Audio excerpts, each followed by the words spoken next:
Hi everyone, this is Matej Tokay from Bitcoinist. We are the 2015 Inside Bitcoins conference in Berlin, and I have a really interesting project to tell you about. And we have the founder of the project called Block Verify, Pavlo. Hi Pavlo, we're glad you're here. Please tell us a little bit about Block Verify. How is this project happened, and tell us a little description about the project, please. So with our project, we will be disrupting the current supply chain of pharmaceutical industry.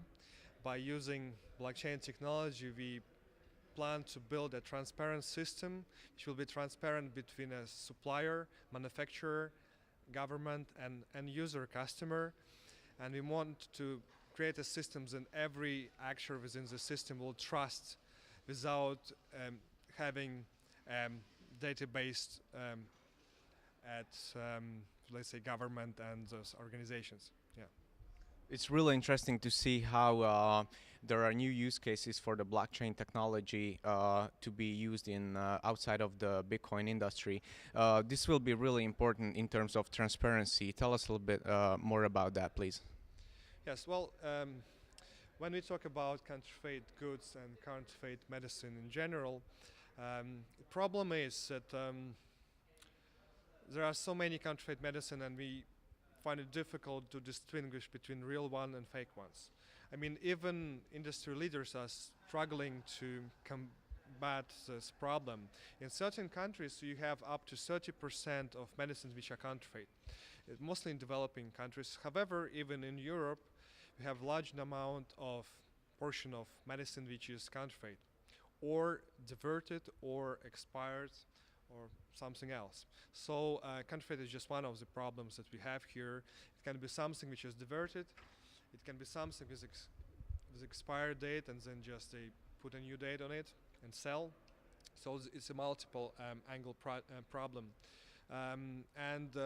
Currently industry is trying to solve it by introducing a serialization, which means that serial numbers will be created for medicine, for different pharma products, and then companies will be able to trace them. However, the problem is it's very easy to counterfeit a serial number. You can easily have a duplicate product. You don't know if it's been spent, if it's been used, using a Bitcoin terminology. And also, when you start fighting this problem, you will create big databases of data which will also store those serial numbers. And in the future, criminals might actually be attacking those databases rather than trying to counterfeit individual goods.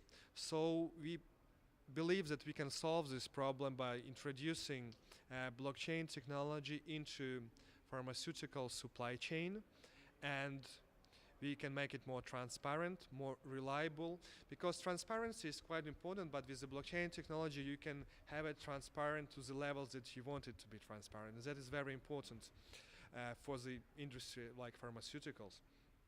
As well as we have to recreate trust once again between the supplier, manufacturer, government, and the end user, the consumer.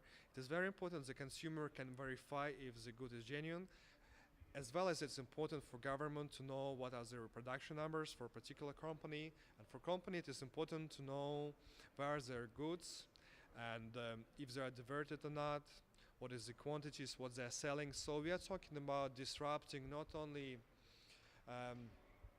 affecting not only the counterfeit problem, but actually trying to alter the existing supply chain for pharmaceutical companies. And I believe that in the future there will be a wide adoption of the blockchain technologies when we talk about the supply chains. Right. So all that you have just outlined is also makes me bring the question on the social aspect of this project. Please tell me a little bit of how this is going to be on the social scale. Well, at the moment we have different problems because people who work in a counterfeit industry, most of them use slave labor, most of them use people who don't get paid fair salaries.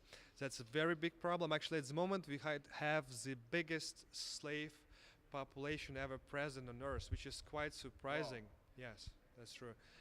And it's interesting. A lot of people are not really knowing about that. Yes, well, I didn't know about that as well before we started this project. So, and a substantial portion of that population actually works in this industry, including the counterfeit industry, and yeah, it's a big problem, and we believe that it can help to solve that problem as well. Also, let's say, for example, people in Africa who don't have access to medicine in the ways that we do, so they have to consume whatever medicines they get. At the moment, there is close to none um, um, ways how you can actually check if certain medicine is counterfeit or it's not. It's a big problem because it's not only about taking a wrong pill. Don't think that the problem is as small as taking the wrong pill. It's actually that millions of people are dying every year, but by taking something which is expired, by taking something which is completely wrong in terms of the substances that are used in this medicine, or yeah. So there are many problems, and we are going to address them step by step. And we believe that it's important to start with this project, and then maybe we will also try to deal with the other industries as well. Well, thanks a lot for telling us about the project in such a detailed way. We are looking forward to publishing a story about the company, and of course, we're happy to see the other use cases that you are going to deal with outside of the pharmaceutical industries as well. Thanks so much for being here with us. Thank you very much. Thank you.